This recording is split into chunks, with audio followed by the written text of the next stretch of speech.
de marzo. Estamos esperando el contacto que vamos a realizar ahora con Mauricio Aguilera para conversar un tema re interesante que obviamente es de interés de todos, para ver cuáles son las implicancias de lo que son los efectos de la contaminación ambiental acá en Coyhaique, que veíamos en varios medios, incluso a nivel nacional, donde destacan el mal aire de la capital regional, que lo pone como uno de los ciudades más contaminadas de Latinoamérica. ¿Ah? Ella está con nosotros en contacto, Mauricio Aguilera, ingeniero agrónomo, experto en desarrollo económico territorial, que ha escrito y ha investigado este tema en profundidad. ¿Cómo estás, Mauricio? Buenas tardes, bienvenido a la revista. Parece que estás muteado. A ver, Ahora sí. A ver. ¿me escucha bien, sí? Sí, fuerte y claro. Ahora. ¿Cómo estás, Mauricio? Ya. Buenas tardes. Hola Manuel, buenas tardes. Un saludo a los auditores de la radio. Bien, un día un poco caluroso aquí en la zona de los lagos. ¿En qué parte del planeta te ubicas, estás en este momento? En este momento estoy en Nopirén, en la comuna de Gualeguay, al sur de los lagos, en la puerta de entrada de la carretera austral Ah, ya, ya. a la Patagonia. Ya. Estás ahí permanente, porque la semana pasada también estabas ahí. Sí, pero estoy moviéndome, estoy viendo varias cosas en distintos lados, entonces a veces Ah, estoy perfecto. acá, Santiago, Ya, un agente Villarrica, viajero. Temuco, Puerto Montt, Aysén. Oye, Mauricio, ¿cómo es esto respecto de la calidad del aire, respecto a lo que tú apuntas en tu página web mauricioaguileralopez.com? ¿Estamos respirando cáncer en la ciudad de Coyhaique? Mira, es una afirmación basada en una línea o un nivel que establece la Organización Mundial de la Salud. Analicé solamente un parámetro, me fui en el material particulado 2,5 de 2,5 micrones y la OMS establece que un nivel óptimo no debiera superar los 10 10 microgramos de material particulado PM2,5 en el aire. ¿Eso en cuánto Y cuando tiempo? tú, es como una estándar normal de aceptación. ¿Y Entonces, cuáles son en los el fondo, niveles de Coyhaique en los cualquier, días críticos? lo que pasa es que la norma chilena establece ciertos niveles en 24 horas. Y ahí tienes, por ejemplo, que para determinar diversos niveles de crítico. Alerta cuando el material particulado PM2,5 está entre 80 y 109 microgramos por metro cúbico de aire. Preemergencia cuando está entre 110 y 169 microgramos por metro cúbico. Y emergencia cuando supera los 170 microgramos por metro cúbico de material particulado PM2,5 en el aire. Y el aire Coyhaique, para la gente que nos escucha, que a lo mejor no está tan pendiente de estos datos tan puntilludos, ¿cuán- ¿cómo es la situación, digamos? ¿Está sobre ese nivel? ¿Cuánto tiempo o cuántos días al año en los meses de invierno estamos sobre esos niveles máximos recomendados por la OMS?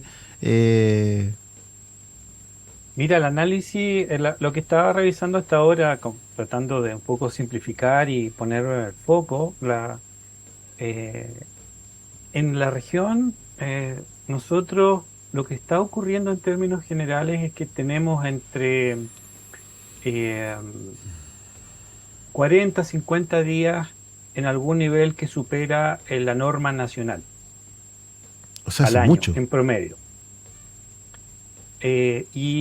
Cuando se utiliza el criterio óptimo de la OMS, significa que tenemos que agregar entre 180 a 200 días más que estaríamos en alguna condición no aceptada por la OMS o O que no sea, recomendada por la OMS. todo el año, dices tú. Y en todo el El año. día no tiene más, el año no tiene más días, digamos. Y los que quedaron más o menos disponibles o libres o con niveles aceptables, óptimos, estamos hablando de 120, 130 días en el año, hoy día.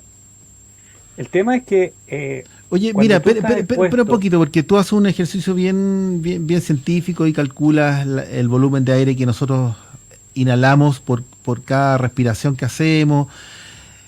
cómo esto, el efecto acumulativo, digamos, que se va generando en el cuerpo, en los pulmones, los tejidos a nivel microscópico de este hollín que estamos respirando, ¿ah? Que no lo vemos, pero que lo sentimos y que nuestro cuerpo lo está acumulando de manera permanente?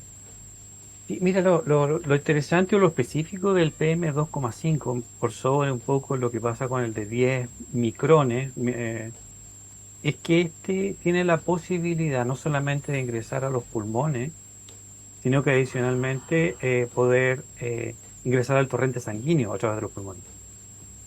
Y eso obviamente un efecto acumulativo en la medida que el cuerpo no lo pueda desechar, va generando un efecto acumulativo y tiene impactos a niveles cardiovasculares y respiratorios. Y también puede terminar afectando otros órganos. Y por eso que ya en el 2013 la Organización Mundial de la Salud estableció que el material particulado y otro, la polución, la contaminación del aire, en, en niveles que te estoy comentando, sobre esos niveles, por un tema perseverante en el tiempo, tienen estos riesgos. Los declaró cancerígenos. A la polución del aire por material particulado 2,5 lo tiene declarado en el grupo 1 de cáncer, del grupo cancerígeno para el humano. ¿Y qué significa grupo 1? Que existen pruebas suficientes para demostrar que son cancerígenos para el ser humano. Eso es lo que dice la Organización Mundial de la Salud. Oye, me voy a meter quizás en un tema más peludo, pero ¿y qué pasa con este derecho del ser humano de vivir en un ambiente libre de contaminación eh, digamos, inocuo para la salud? La pregunta es ¿a qué costo? O sea, hoy el costo lo estamos pagando todos porque, claro, no se ve, po, pero seguramente en grupos más propensos, me imagino yo, los menores o los mayores de edad, eh, que se están muriendo, digamos, voy a ponerlo en dramático, no sabemos que eso es... Es interesante que poder tener esa data desde el hospital de Aysén, de la región, como un antecedente, pero en esencia hay una premura y normalmente como esto es un proceso que va a estar transcurriendo en el tiempo, que no se percibe en el principio, pero que eventualmente obviamente está asociado con efectos acumulativos, tú tienes una prioridad y la prioridad es el invierno y la calefacción o el confort térmico durante el invierno. Entonces, evidentemente que al no tener un combustible para calefacción alternativa o una estrategia energética para calefacción alternativa, vamos a seguir utilizando leña. Obviamente el pellet es más eficiente en otros aspectos, pero inevitablemente vamos a terminar a seguir consumiendo respirando, inhalando este tipo de material particulado. Eso es lo que está pasando. O sea, estamos en una encrucijada bien compleja, porque por un lado, bueno, los efectos evidentes y al costo de la salud humana, ¿ah? Que un poco lo que conversamos, que tratamos de entender. Pero la semana pasada veíamos la pérdida de biodiversidad y de biomasa, digamos, de bosque, porque no estamos calefaccionando con bosque nativo. O sea, La gran mayoría de la región es así. Hay un efecto interesante, sí, en los datos. Hay una mirada, se está constatando una reducción de los periodos críticos o que se superan ciertos niveles en la región, en particular en Coyhaique o la estación de monitoreo que yo vuelvo. Y lo que me llamó la atención en términos generales es que los periodos críticos en el tiempo, el máximo ocurrió en el 2016, cuando se superaron muchas veces la norma o los ciertos estándares en la estación de monitoreo que chequeé. Pero eso fue como fueron los pics que se han registrado en cuanto a días ¿cómo le llaman? Con los periodos críticos asumimos los distintos niveles de referencia para la norma primaria. Entonces, en 2016 hubieron teóricamente 44 puntos o días en que se superó o estuvo en alerta de emergencia en 2016. También 31 días sobre 31, sobre el nivel de preemergencia y 23 días en alerta. Entonces, ese fue como Pero mira, si sumamos, ahí prácticamente nos da 90 días, son 3 meses. Es todos los días del invierno, digamos. Prácticamente. O sea, no hay ningún día que dé un respiro, digamos.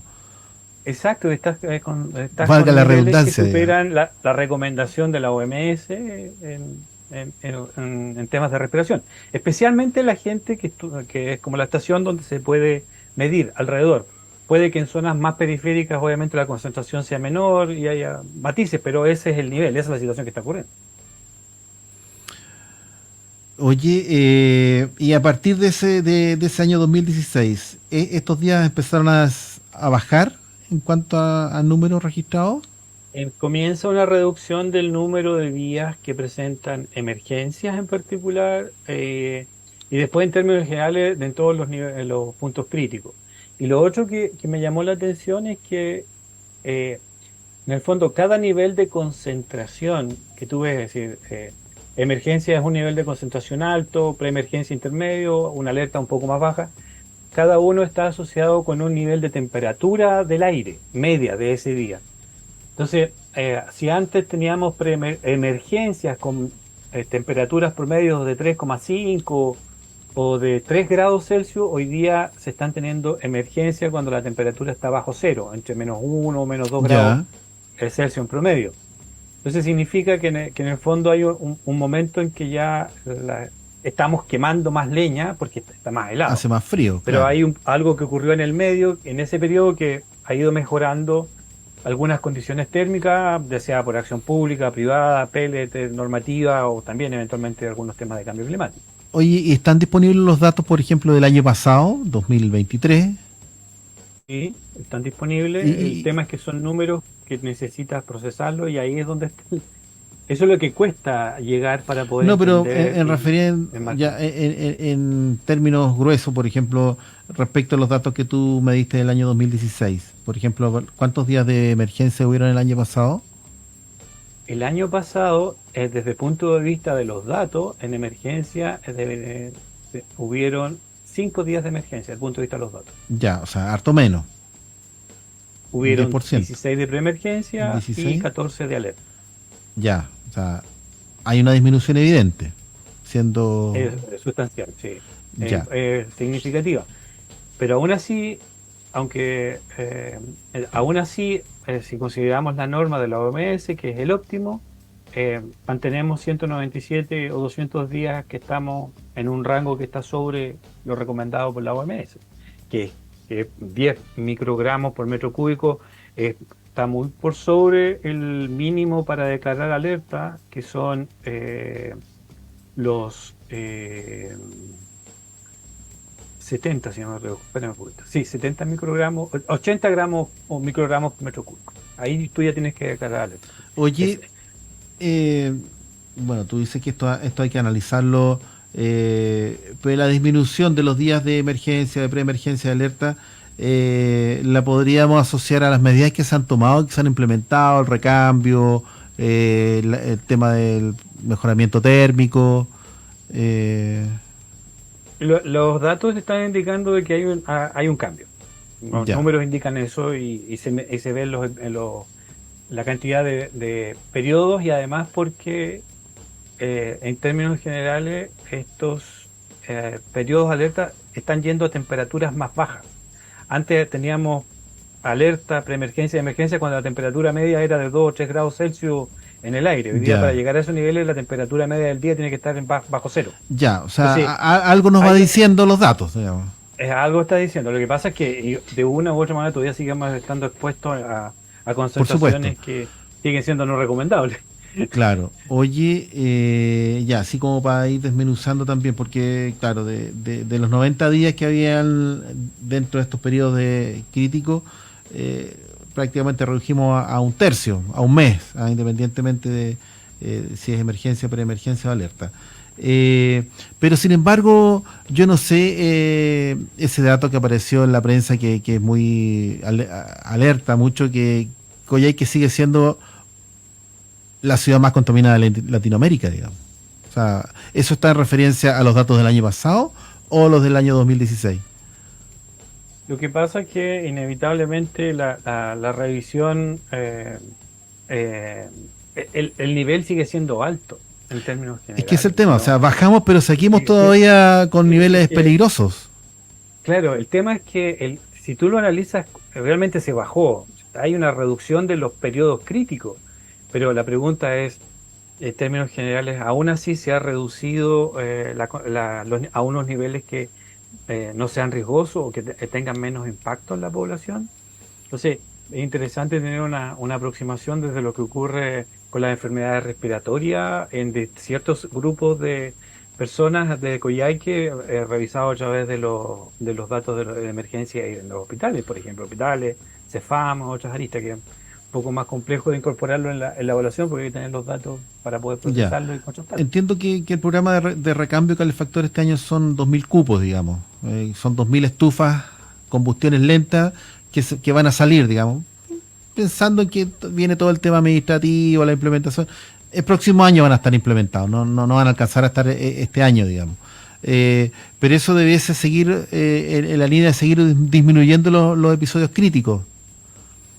Sí, pero no remueve, no sé si va a conseguir, aún así, solamente estamos viendo desde el punto de vista de esos parámetros, pero no estamos revisando con las otras condiciones y el efecto acumulativo en el tiempo, si efectivamente vamos a ir hacia el óptimo, que son las normas de la Organización Mundial de la Salud, que también sugiere una escala, hacerlo de manera progresiva, ¿no? El óptimo es 10, pero entiende que hay que hacer un proceso intermedio. La pregunta es, ¿cuánto nos va a tomar y qué nivel de inversión se va a requerir para poder abordar ese cambio? Si tú dices son 2.000, hipotéticamente, combustiones lentas, y si asumimos 20 metros cúbicos de leña al año, lo sustituyes por pellet, ¿cuál va a ser el nuevo costo para estos propietarios de estos equipos, estos pellets? Porque técnicamente hoy día, ¿aló? ¿Me escuchan? Sí, te estoy escuchando, estoy siguiendo el Hoy día argumento, digamos. técnicamente, ¿a cuánto tienes el precio de la leña en Coyhaique? Me voy a tirar un carril, ¿será 45, 50 lucas al metro? Ya, dejémoslo en 50. Si son 50.000 pesos, estás gastando en 20 metros cúbicos al año, te estás gastando casi 1.000.000 de pesos. Sí, sí, sí, eso es. Eso Un es. millón de pesos. Entonces, llévalo ¿qué nivel de ingreso necesitas para poder sostener ese 1.000.000 de pesos? Ahora, la pregunta es, ¿cuántos sacos de pellets necesitas para calefaccionarte al año? Un saco de pellet está, ¿cuánto? Ahora está en 5.000 pesos ¿Ya? ¿Y y cuántos de sacos de pellets de 20 o 25 kilos necesitas para mira, yo compensar lo que eso? yo entiendo que un saco de pellet dura alrededor de 2 días, digamos. O Ya, sea, en invierno. 2 Entonces, ya días, partiendo con eso, ya tienes 15 sacos en un mes, hipotéticamente. sí, por A ver, 5 son 75. ¿ya? Entonces, imagínate, si son 15 por 5.000, 75.000 pesos Sí. al mes. O sea, con el dato que te estoy dando yo, que puede ser un poco más menos, digamos. Ya, yo me recuerdo siempre una persona una persona de mi grupo familiar hizo el cambio y antes compraba la leña, se invertía 400.000 pesos en leña y Sí, después cuando hizo el cambio de pelo terminó pagando el año pasado 1.500.000 de pesos. Bueno, una situación excepcional, ya, pero el salto fue muy, muy grande desde el ya. punto de vista del costo Es más caro, digamos, según tu análisis. combustible. Como combustible. Entonces, Oye, por eso el debate o el tema es, la pregunta es, y aún así, con pellet, ¿sigue siendo la mejor opción? No solamente desde el punto de vista del tema ambiental, el costo por la energía incorporada dentro bueno, de la ley para ahí un pellet. entramos como en otros temas, digamos. O sea, este Ajá, año, por ejemplo, bueno, sí, hubo muchos reclamos los años anteriores en que de alguna manera se promovió el recambio de la estufa al calefactor a pellet y nos encontramos con algunos años que quedamos desabastecidos, digamos. Porque el pellet no solamente se consume en la región, sino en todas las otras regiones, desde Concepción o más al norte. Entonces, estos famosos quiebres de stock, que todos aquí nos andábamos peleando por un saco de pellet. Este año entiendo que debiese empezar a producir pellet una planta acá en Coyhaique. Entonces, por lo menos va a haber disponibilidad. Ahora el costo, vamos a ver cómo andan los precios de, de- del saco de pellet. ¿Ya? Ese es el escenario. Entonces, imagina el cambio de lo que significa. Puede ser más eficiente, pero vamos a llegar a los niveles si aún eventualmente ya en febrero o marzo no estamos cumpliendo la norma del óptimo que establece la OMS. Entonces, esas preguntas Entiendo son que las relevantes. mediciones formales parten ahora el 1 de abril. Ya, hay estaciones de monitoreo y hay una plataforma que tiene los registros Ya. de esas datas diarios. Entonces, tú puedes ¿Y eso es público? bajarla y obtenerla de ahí. Se puede monitorear? Sí, la plataforma se llama Sistema Nacional de Información de la Calidad del Aire, del Ministerio de Medio Ambiente, Ya. y tiene estaciones de monitoreo con distintas variables. Yo tomé una estación y un parámetro que es el PM2,5, pero también te miden PM10, óxido nitroso, azufre, ozono, Ya. en otras zonas del país. Claro. O sea, eso es más ligado a la actividad industrial. Pero acá es el CO2 producto de la combustión de pellet o leña, digamos. Sí, pero tampoco tenemos que perder de perspectiva que por ejemplo, las ciudades que tienen más contaminación en Chile, una es Temuco, la que tiende a tener los mayores niveles, o uno de los niveles de contaminación más significativos, y las otras zonas son en los lagos por el nivel de uso de leña que tienen allá. Sí, También están monitoreadas. sí. Oye, porque tú también hacías el análisis económico respecto de otras fuentes, porque nosotros también tenemos un tema cultural, histórico, que es la costumbre de calefaccionarnos con leña, digamos. Si no vemos el fueguito, eh, no nos calefaccionamos. Es la costumbre de acá y muchos que hemos también venido y quedado que hemos asumido esas costumbres. Entonces, Mira, culturalmente es difícil aceptar ese cambio, digamos. yo no lo creo así. Te A digo, yo ver, vengo por una experiencia propia, ya, personal. Eh, en mi tiempo de trabajo en Tortel, me tocó abordar el desarrollo del proyecto de sistema eléctrico de Tortel y también abordar el proyecto de subsidio marítimo Tortel Natal. Entonces, eso, el subsidio marítimo significó un cambio en los patrones de consumo de la localidad de Tortel, de la gente de Tortel. Y entre ellos, el incremento del poder adquisitivo y la disponibilidad de electrodomésticos aumentó la presión sobre la red eléctrica. Y eso para que la gente entienda la posibilidad de traer productos de Punta Arena a menor costo, ¿no es cierto? sí, lo que pasa es que la carga en el ferry para la gente, para los que viven en Tortel, en O'Higgins, y Cochrane y los de DN es gratis. Tú puedes, Lo que es muy entonces, bueno, digamos, y que eso es... tuvo un efecto en que en el fondo se aumentó la disponibilidad de recursos, porque previo al ferry la canasta básica era de 450.000 pesos para 3 personas, canasta básica. Y posterior al ferry, la canasta básica bajó a 220.000 pesos, porque podías adquirir mayor cantidad de productos más diversos en claro, Puerto Natales y sin costo. claro. Sí, sí, lo que significaba el traslado desde Coyhaique a Tortel, Ya, que y son tú me dices 450 que eso kilómetros. recargó el sistema porque, bueno, la gente compró más cosas, más utensilios.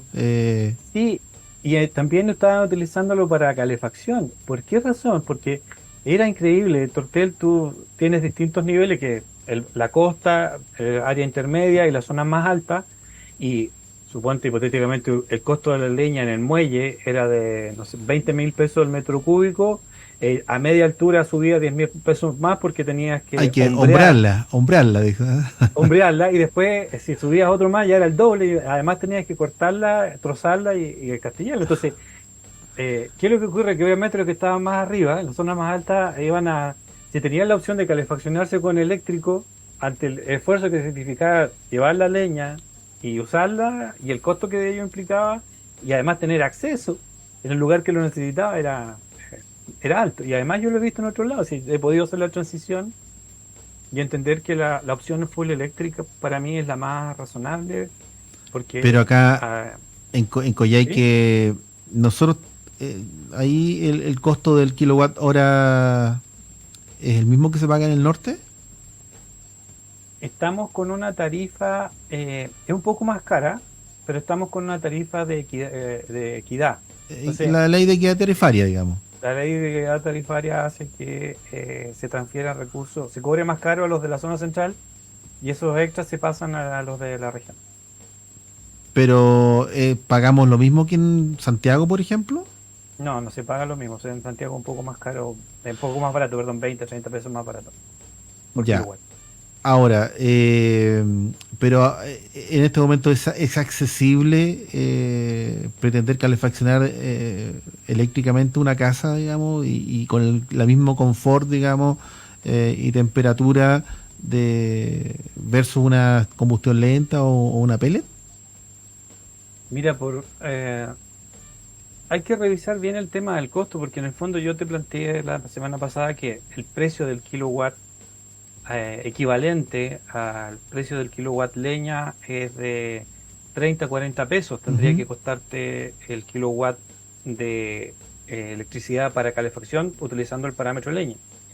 Pero si tú tienes un estándar o un sistema un poco más eficiente de calefacción eléctrico, podrías pagar un poco más, que es, por ejemplo, el valor del kilowatt hora que está contenido en el pellet para calefacción.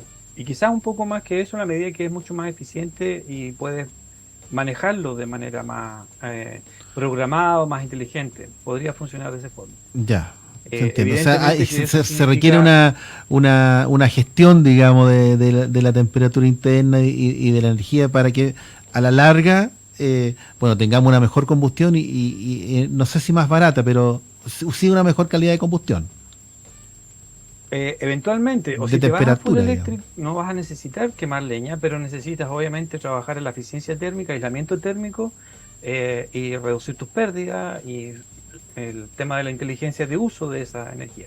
Pero también significa cambiar la red de distribución, porque hay Ya. que inyectar mayor cantidad de energía y hay que tener más Bueno, esa fuentes de energía, energía. eso no está disponible todavía.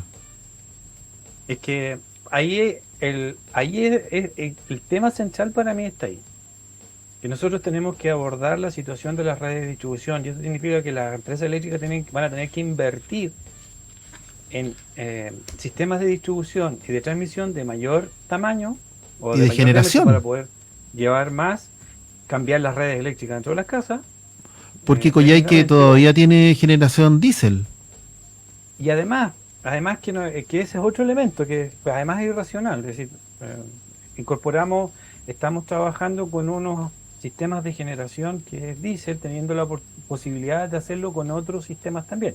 Obviamente necesita el respaldo diésel, pero eh, frenar el ingreso de mayor cantidad de energía disponible en el territorio a la red de Coyhaique y otras localidades para migrar más desde la leña a una calefacción o un mix con eléctrico, te va a ir bajando la presión de emisiones de material particulado. Además que te va a reducir la presión sobre los bosques adicionalmente. Sí, pero en este caso de la ICEN que tiene la generación y distribución, ¿cuál es el incentivo más allá, digamos, del bienestar de la comunidad, que puede ser muy loable, digamos, pero ellos es una empresa, digamos, ¿no? ¿Cuál es el incentivo que ellos puedan tener de generar más y mejor, digamos? Yo tengo una opinión,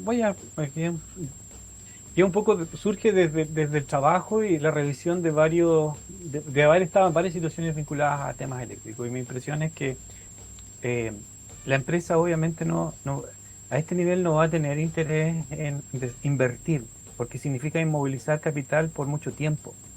Por eso los sistemas de generación eléctrica en base a diésel son más interesantes, porque además reciben descuentos del impuesto específico a los combustibles. Sí, pues, sí. Entonces, Evidente que claro, ahí el hay un costo de tema generar para comercial, ellos digamos. es, y no necesitan invertir en activos fijos, de tal manera que cuando se quieran ir, no tienen que estar amortizando una inversión, que son los eólicos, las placas solares, la generación hidráulica, no lo van a hacer, porque no es un negocio. Además, otra cosa que tienes que tener presente es que el Estado garantiza una rentabilidad mínima a las empresas eléctricas de 7%, al menos 7% anual. Bueno, esas son cosas que no se hablan mucho, digamos. Sí, pero es que es irracional.